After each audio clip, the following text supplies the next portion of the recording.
За нийслэлийн удирдлагуудаас ирсэн одоо үйлчлэлтийн бэлтгэл ажлын талаарх танилцуулгыг үзэж харлаа. За амар түвшин дарга биднэрт ирсэн байнгын хорооны гишүүдэд ирсэн материалыг бол баг бүгдийг ингээ ярьчлаа л да. Тэгэж бас цаг авах хэрэггүйсэн.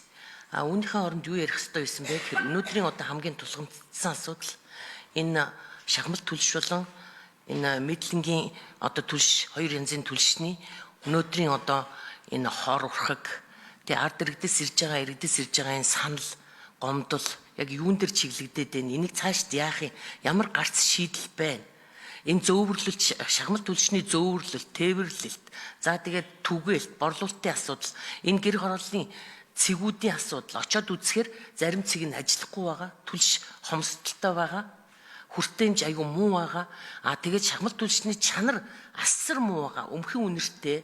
За тэгээд хий үүгдэг, ерөөсөө утаа үйлдвэрлэж яах үхэхээс биш дулаан үйлдвэрлэж байгаа юм байхгүй гэдэг энэ иргэдийн олон иргэдийн гомдлыг нийслэлийн удирдлагууд хэрхэн авч үзэж тэн дээр ямар одоо шийдэл гаргаж байгаа вэ, ямар арга хэмжээ авч байгаа вэ гэдгийг нэгдүгürt нэг асуучих.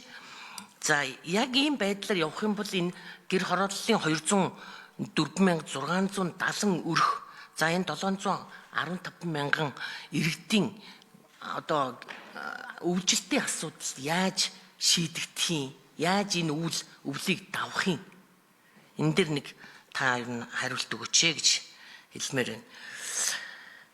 За энэ сая хавар бүгдээр одоо энэ 2025 оны 6 дугаар сарын 5-ны өдөр Улсын их хурлын одоо 53 дахь тогтоолоор засгийн газар чиглэл өгсөн нөгөө утааны асуудлаарх агаарын бохирдлыг бууруулах зорилтын хүрээнд утааны асуудлаарх бодлого шийдвэрийн хэрэгжилтийн үр дүн шийдэл ийм сэдвтэ том хилцүүлэг явагдсан, сонсгол явагдсан.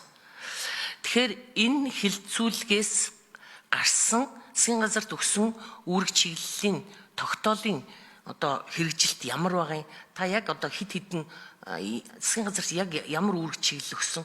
Энийг нэг бүр ингээд дурдах та 1 2 3 4 гэдэг. За нийслэл 6 номер амар түвшин дарга хариулъя. За Батчим гишүүний асуултанд хариулъя. За түлшний хор уршиг гэх асуудал яригдж байгаа. За бид нар бол шинээр хагас кокс шахмал түлшийг бол өнгөрсөн жилээс хойш бол ингээд туршаад лабораториудад өгöd туршилт явуулаад дээрээс нь шинжлэх ухааны академи за ТС-ихэнд мөн энэ дээжүүдийг өгöd туршилтуудыг бол явуулж үтсэн байгаа. За үүний дүн дээр бол мөн Монголын стандарт хэмжил зүүн газар дээр хүртэл бол энэ асуудлыг яагаад за энэ тохирлын гэрчилгээг бид нар бол энэ 100 бол авсан байгаа. За тэгээд тохирлын гэрчилгээнийхээ хүрээнд энэ стандартыг бол хангуулад хагас кокс болон шахмал түлшийг бол энэ жилээс бол тохирлын гэрчилгээтэйгээр гэрчилгээний хүрээнд бүх лабораторийн шинжилгээг нь хийлгүүлээд за хийж байгаа. За лабораторийн шинжилгээнүүдийг бол импортоор орж иж байгаа нүрсэн дээр бол хил дээр хийж байгаа, орж иж лаборатори хийж байгаа. За хятадын тал дээр ч гэсэн шинжилгээ хийгээд за ингэснээр бол энэ нүрс бол орж иж иргэд олон нийт дээр бол түгээгдэж байгаа. За тээвэрлэл борлуулалтын хувьд бол 3-7 хоногийн өмнө бол юунаас тавналгой түлш буюу налахаас евро борлуулалтын цэг за тавналгой түлшийн агуулгаас агуулах руу хүргэж явдаг нийт тендер шалгасан 26 компаниас 2 компани нь бол 20% хүрэхгүй гүйцэтгэлтэй байсан. За үүнтэй холбогдуулаад дээрх 2 компанид бол арга хэмжээ аваад нийслэлийн нийтлэг үйлчилгээний газраас 16 тээврийн автомашиныг бол гаргаж за тээвэрлэлтийг бол хийгээд явж байгаа. За одоо тээвэрлэлт бол жигдэрээд явсан байгаа. За зарим цэгүүдээр бол түшгүй байгаа асуудал дээр бол сүүлийн 7 хоногт бол нийслэлийн зүгээс бол ажиллаа би өөрийн биегээр ч гэсэн ажилласан байгаа. За энэ дээр ямар асуудал гарч ийна гэх юм бол нэлээд хэдэн хүчин зүйлтэй холбоотой байгаа. За нэг нь бол тээвэрлэлт байгаа. За нөгөөх нь бид нар 172 мянган өрх галт төлж байгаа өрх байгаа. За 172 мянган өрх байгаа мөртлөө бид нар хотуулаа системийг ашиглалтанд оруулаад за сайн карт дээрэс нь улсын бүртгэл ийм Монголын хаамсыг ингээ нэгтгэснээр нүүрс авч хэрэглэж байгаа 282 мянган гаруй карттай иргэн гараад ирсэн. 172 мянган өрх байгаа мөртлөө 282 гараад ирсэн. Тэгээд үүн дээрэс нь ингээд бид нэр хяналт хийгээд бүх системээр шүүлт хийгээд явхад нийтдээ 7200 гаруй сүүлийн 3-аас 5 жилд нас урсан иргэд хүртэл өнөөдөр хүртэл картыг ашиглаж байгаа тийм зөрчүүд гарсан. Төр орсон суугчид гэдэг нэрдлээр карт авсан мөртлөө тухайн хаягн дээр амьдэрдгүү байшин орол руу нүүж шилжсэн, дээрээс хөдөө орон нутг руу нүүж шилжсэн. За эдгээр асуудлуудыг бол шийдвэрлээд явж байгаа. За эдгээр асуудалтай шийдвэртэй холбогдтойгоор иргэдээс бол бас гомдол санал ирж байгаа. За улсын бүртгэлтэй хаамстай бүртгэлтэй байгаа иргэдээр бол ямар нэгэн асуудал байхгүй. За орон нутгт бүртгэлтэй нийслэлээр шилжиж ирээгүй хаамстай.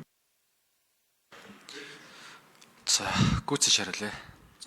6 номер. Эдгээр айл өрхөд бол зөвхөн хорооноосоо очоод тодорхойлолтоо аваад за тэгээд нөгөө сайн карт юм уу хатуулаа систем дээр юм уу иргэний үнэлгэхний QR кодыг бол уншуулад авч явж болж байгаа. За бодлого шийдвэрийн хувьд бол үндэсний хорон дээр бол бид нар бодлого шийдвэрээ гаргаад дундын болон алсын бодлогоо хийгээд байна. За ойрын бодлого гэх юм бол мэдээж энэ хагас коксыг бол нэвтрүүлээд явж байгаа. За энийг бол нэг эх 2 жилийн хугацаанд бол хэрэгжүүлнэ гэсэн төлөвлөгөөтэй явж байгаа. За энийг зөвхөн газ руу шилжих хугацаанд эдгээр бол хэрэгжилж явнаа. За энэ бол энэ жил бид нар 50000 айл өрхийг бол дулаалаад газ руу шилжүүлэн дараа жил бид нар 50000 айлыг бол шилжүүлэхээр судалгаа хийгээд дараа жилийн нийслэлийн төсвөөр бол батлах биелэг байдал бол хангасан байгаа. Тэрний дараа жил бид нар 50000 айлыг бол шилжүүлнэ. За энэ шилжилтийн явцад бид нар бол энэ нүүрсийг бол хэрэглэхээр явж байгаа. За энэ нүүрсийг хэрэгсээр 45-аас 50% бол нийслэл